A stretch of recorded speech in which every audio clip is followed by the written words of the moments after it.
Bienvenue à tous pour ce 3e numéro de Tous en Selle, votre podcast préféré. Et oui, c'est déjà le cas.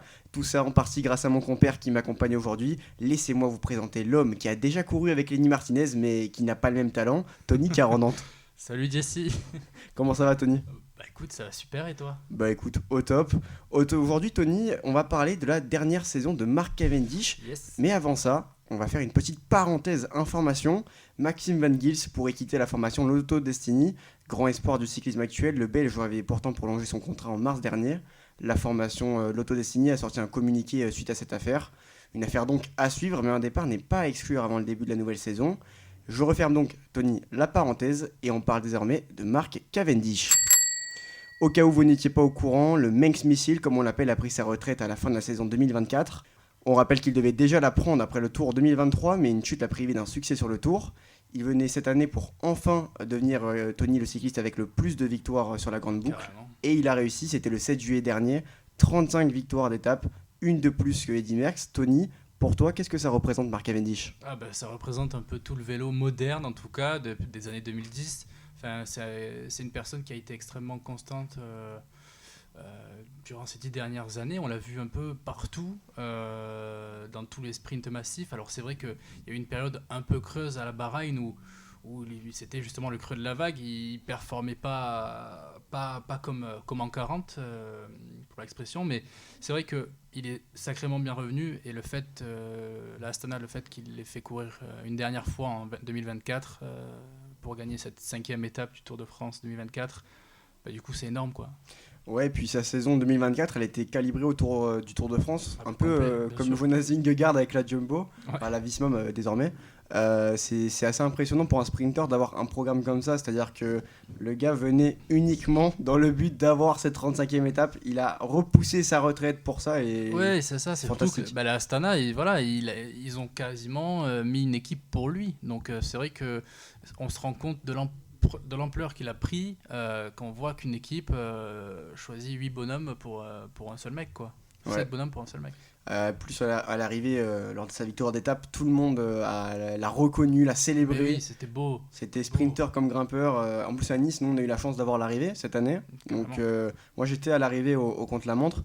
Et même s'il passait dans les premiers, donc forcément les moins bien classés du général, Ouais. c'était incroyable l'ambiance sur l'arrivée de Mark Cavendish. C'était une superstar comme Pogacar, comme Vingegaard, plus même que certaines personnes qui étaient dans le top 10, le Mais top 5. complètement. C'était un feu monstrueux Bah, son arrivée. C'est vrai que c'est un mec qui a traversé les générations. Quand on voit un mec comme Binyam Guermé qui va le féliciter à la fin de son succès sur le Tour de France, on se dit, il le regardait quand il était un peu plus jeune, parce que Binyam Guermé est très jeune. Cavendish, il a commencé sa carrière pro en 2004, donc il y a 20 ans. Notre âge. Ouais, voilà, il a commencé, on venait tout juste de sortir, quoi. Donc, non, il y a un respect qui est naturellement instauré, quoi. Donc, mérité, tout simplement mérité. 35 Ouais. victoires sur le Tour, c'est fou. Et en plus, à Nice, Énorme. après le Tour, il y a eu une cérémonie quelques mois après. Cérémonie justement pour célébrer sa fin de carrière. C'est ça. Christian Prudhomme l'a appelé le plus grand sprinter de l'histoire du Tour de France. On peut dire que pourtant il y a eu Peter Sagan avec ses nombreux maillots verts, on a 7 eu maillots Thor verts, Hushovd, Marcel Kittel, André Greipel, Cavendish. C'est quand même l'homme qui a marqué, je pense, le Tour de France. Dans tous les cas, il a un record aujourd'hui de 35 victoires qui, à moins que Tadej Pogacar le batte, je pense, ne sera pas battu. Donc c'est vraiment une prouesse exceptionnelle. Ouais. Une de plus que Eddy Merckx. Donc c'est vraiment le record. Tout a été mis en place pour, en tout cas, ouais. Ouais, c'est un record vraiment historique et ouais, qui, à moins que, comme on l'a dit, Pogacar s'y mette, je pense que c'est un record qui ne sera pas délogé avant de nombreuses années. C'est un record, oui, c'est sûr. Pogacar, bon, il est bien parti pour égaler ou faire mieux. Mais c'est un record qui vient clôturer une carrière extrêmement complète. Là, j'ai fait mes devoirs. 35 victoires sur le Tour, champion du monde en 2011, on l'oublie souvent, sous la Sky. C'est un mec aussi, il a gagné Milan-San Remo, quoi. 2009, donc c'était...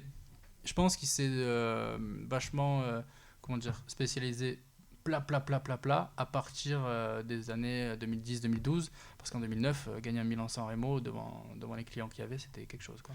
Ouais, exactement. J'avais aussi noté quelques stats. 17 victoires aussi sur le Tour d'Italie, ce qui est quand même la moitié de nombre de victoires sur le Tour de Je crois France. qu'il gagne la dernière à Rome, Ouais. Rome en 2023. Et c'est là où on a vu aussi que qu'il n'était pas tout à fait terminé. Il est increvable. Et c'est ça, et c'est ce qui a peut-être donné l'envie de bifurquer encore sur une année de plus quoi, pour le tour. Et puis 165 victoires en carrière, c'est un chiffre spectaculaire. C'est pharaonique. Après, alors, pour faire la petite digression, Pogacar est déjà à 92-93, il a 26 ans. Évidemment. Cavendish en a 39, mathématiquement, bon. Non, c'est vrai que c'est assez exceptionnel. Moi, je me rappelle, Tony, pour revenir sur cette étape qu'il a gagnée, c'était assez particulier de le voir finir premier. C'est-à-dire que quand on voit déjà le Tour de France 2023 où c'est Jasper Philipsen qui lui vole la victoire. Exactement, étincelant en plus sur tout le tour. Reprises, sur tout le tour, il écœure tout le monde. Et là, le voir finir devant Guilhermet, devant Philipsen et compagnie, c'était surprenant déjà qu'il ait réussi à tous les battre.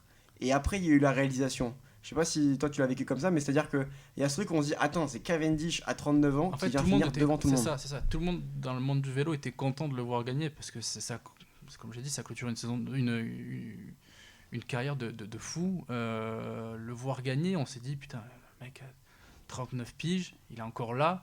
Il finit comme il a envie, tu vois. Et ça, c'est très rare dans le monde du vélo de finir comme on veut ou quand on veut. Et lui, il a fait d'une main de maître. Voilà, quand on a vu tout le monde lui sauter dans les bras à l'arrivée, c'était des images qu'on aimait voir. Ouais, et puis tu as raison quand tu parles des sportifs qui ont des fois pas l'occasion de finir leur carrière comme ils le souhaitent. Franck Bonamour, en l'occurrence, qui prend sa retraite à cause des suspicions de dopage, avérées du coup, mais voilà. Dans notre sport aussi, Rafael Nadal récemment, qui lui, je pense, aurait préféré une bien meilleure fin de carrière. C'est ça. Donc c'est vrai que Cavendish a eu cette opportunité, il l'a saisi de finir vraiment la carrière comme il le voulait. Moi, je me rappelle aussi l'image où il abandonne sur le Tour 2023, où on le voit complètement abattu dans la voiture. C'était dingue. Bah oui, c'était terrible. En 2023, il était revenu sur le Tour de France uniquement pour remporter cette petite étape qui lui manquait. Chose qu'il n'a pas pu faire, mais la façon dont ça s'est terminé, c'était tragique. Il ne pouvait pas rester comme ça. Cavendish, c'est quelqu'un qui a la gagne dans le sang, dans toutes les interviews qu'on voit, il a dit soit je passe, soit je meurs. C'est quelqu'un, il a un mindset de fou, et bon, ça se travaille, mais c'était pas envisageable autrement de continuer sur une saison de plus. Et Tony, désormais on passe au débat, et cette fois-ci j'ai une question qui est extrêmement intéressante. Je t'écoute. Est-ce que Mark Cavendish est le plus grand sprinter de tous les temps ? 35e victoire de Mark Cavendish sur le Tour de France. Le plus grand sprinter du Tour de France, je pourrais te dire oui sans problème. Je pense que voilà, toutes ces étapes gagnées, il les a bâties sur des sprints. Après, plus grand sprinter de tous les temps, je sais pas. En tout cas, actuellement, non. Actuellement, non. Forcément, il a 39 ans, voilà. Mais est-ce que c'est le plus grand sprinter de tous les temps ? Je sais pas, parce qu'il y a le personnage qui va avec. Je sais pas. Pour revenir sur Prudhomme, lui-même l'a qualifié d'un des plus grands un des plus grands, obligatoirement. Mais est-ce que le plus grand, est-ce que c'est quelqu'un qui passe devant des... Oui, forcément, devant des Kittel, devant des Greipel, ça on est d'accord. Et par exemple, Peter Sagan qui a été Peter Sagan qui a sur ramené sa 7 carrière. fois... c'est ça, il a ramené 7 fois le maillot vert. 3 fois champion du monde.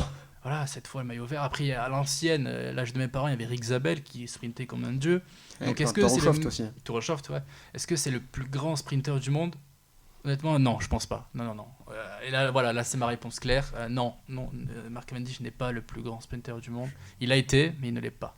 Je pense qu'un des arguments en tout cas qui font que les gens peuvent penser que Cavendish est le plus grand sprinter de tous les temps, c'est le côté affect. Et je pense que pour beaucoup, et c'est important dans le sport quand même, je trouve, d'avoir une proximité avec l'athlète. Et je trouve que Cavendish, c'est un mec qui a commencé, il est arrivé très vite, il est arrivé très fort, il a eu des périodes de creux, on l'a vu se relever, on l'a vu se rebattre pour atteindre ses rêves, et finalement il finit sa carrière sur la plus belle des façons et la plus belle des notes. Donc je pense que le côté affect rentre aussi dans le jeu du débat. L'histoire est belle, le storytelling est beau. Après, l'affect en lui-même, je pense pas, parce que je pense pas que ce soit le coureur le plus apprécié du peloton. On l'a dit, un sprinter, c'est des gens, ils ont le cerveau débranché à chaque sprint. On l'a vu, un sprinter, c'est hyper arrogant. Il n'y a qu'à regarder les reportages sur Cavendish, là où il le dit lui-même. Il le dit, je suis le meilleur sprinter du monde. Donc, est-ce que en tant que personne, c'est le plus aimé du peloton ? Je ne pense Je pas. ne pense pas non Mais en plus. tout cas, son histoire fait partie d'une des plus belles et sans aucun doute. C'est la fin de ce débat, Tony. J'ai vraiment Ouais. aimé discuter de ça avec Ah toi. bah, moi aussi. Et puis ouais, je pense que le débat reste ouvert et dans quelques années on aura un Bien recul supplémentaire sur sa fin de carrière et sa carrière en général. Donc ça sera vraiment le débat qui, je pense, occupera beaucoup de fans de cyclisme. On l'a avec les autres, les grimpeurs comme Eddy Merckx, est-ce le plus grand de tous les temps? Pour certains oui, pour d'autres non. Donc ça sera, Le je pense, le débat même ouvert, débat hein. avec Cavendish. Bien sûr. Et Tony, désormais on passe au qui suis-je? Ah. Et donc parti, ça, je j'aime reprends bien. ton concept. Ok. Et évidemment, pour rester dans le thème, tu vas devoir deviner un coureur d'Astana. Le Oh, premier mon indice Dieu. que je te donne, c'est que j'ai couru dans 2 formations avec Cavendish, dont Astana. Dont Astana, ok. Et là, je te pose des questions du coup. Tu peux me poser des questions. Ok, je te pose des questions. Est-ce qu'il est encore en activité Il est encore en activité au sein d'Astana? au sein de Astana. Ok. Est-ce que c'est un Espagnol? Non. Est-ce que c'est un mec de l'Est? Un petit peu de l'Est de l'Europe? Pas Est-Est, mais Ouais. un peu plus Est que nous en tout cas. Ok. Et plus vers, C'est vers un, le... c'est un sprinter? Un grimpeur? C'est plus un rouleur, un bon rouleur. Bon rouleur à Astana. Si tu veux, j'ai d'autres Est-ce que indices. c'est un mec qui vient du Kazakhstan? Non, Ok, let's go. pas Kazakh. L'autre formation avec Ouais, c'était laquelle? il a couru, c'est Quick-Step. Ah ouais, forcément. Quick step. Luis Leon Sanchez. Non, c'est pas Luis Leon Ah, Sanchez. merde. Dans la régie, ça tente aussi de le deviner, je vois. Ça trouve pas? Ça a pas l'air trouvé. Attends. Putain, Astana, c'est une équipe qui. J'ai encore 2 indices Ok, au cas où. 2 indices. Tu me dis si t'en veux un. Ok, je le connais, j'espère. Ah oui, il est très connu. Pour le coup, il est très très connu. Ok. Très connu. Pas très connu. C'est quand Ouais, même... ouais, Quand ouais. on s'y connaît en vélo, on le connaît. Ça, c'est une certitude. Ok. C'est pas un Italien, non? C'est pas un Italien. C'est quel. Putain, je vois pas du tout. Mais du coup, pour répondre à ta question, Ouais, je veux bien des indices, là, ouais. alors, cette année, il est à Astana. Normalement, l'année prochaine, il sera plus là. C'est aussi une donnée à prendre en compte. Qui part d'Astana cette année? Il est champion olympique sur piste. Sur piste, oh putain, un mec de lait, champion olympique. Pense pas aux pays slaves ou autres. Hein. Ouais, bah oui, c'est moi, je suis en train de me torturer le truc. C'est pas Federov, c'est pas. Champion. Il a eu? Ah, je crois que Johan est Non. là en régie. Ouais. Il est danois. Michael Morkov? Non. Et si, Mikhail Morkov. Oh putain, le chauve, ah oui! Oh, mais lui, je l'avais oublié, ce mec. Ouais, j'en ai plus entendu parler depuis la Quick-Step. Michael Morkov. Ok, c'est bah ouais, le Danois. Eh oui. Ok, bah bravo, là, tu m'as bien eu. Parce que là, fou. Alors là, pour vraiment faire Astana, déjouer Tony mais sur c'est- un cycliste, c'est quand même assez fort. Non, Donc, non, mais. là, je suis fier de ma non, prouesse. bien vu. Ouais. C'est vrai que Morkov, c'est pas le cycliste que je pense, avec qui je pense. Qui me vient en tête le premier, quoi, ça c'est sûr. Bah, Ok, ouais. Je trouve qu'après à la Astana, ouais. il a pas forcément été aussi flamboyant qu'à la Quick-Step. Mais J'ai à la pas fin de la vu. Quick-Step, quand Par contre, Cavendish y revient, Euh, limite, il est plus rapide que Cavendish sur les sprints. Quoi. Et Morkov, C'est- Morkov, ça me fait penser au gros Julien dans les grosses classiques et tout. Ouais, c'est un gros gabarit de toute façon qui est une machine à rouler. Et malheureusement, il servait plus énormément à la Quick Step, donc Astana, oui. Et du coup, l'année prochaine, il part où? Eh ben, il prend sa retraite Il prend sa et retraite, il sera bah ouais, coach forcément. de l'équipe du Danemark. Ok, ouais, suite logique, ok, cool. Donc ouais, à la fin de l'année civile, il prendra sa retraite. Ok, bah écoute, Jesse, bien joué. Là, tu m'as bien eu. Là, c'est vrai que, honnêtement, je pense pas que je le connais et tout, il n'y a pas de souci, mais je pense pas que je l'aurais eu à Astana. C'est vrai qu'Astana, c'est une des équipes qui recrute le plus de noms un Oui. peu, enfin pas farfelus, mais les plus de mecs encore qui n'ont pas explosé au World Tour, quoi. Bah écoute Tony, je suis extrêmement Yes. satisfait de ma part parce que j'ai réussi à te faire Il y a déjouer. de quoi, bien sûr. C'est l'ancien cycliste qui a perdu, donc c'est une petite Exactement. victoire pour moi. Et Carrément. plus sérieusement, c'est la fin de ce 3e numéro de Tous en selle. Un régal. Merci à tous de l'avoir écouté et on se donne rendez-vous dans 2 semaines pour encore plus d'actu cyclisme.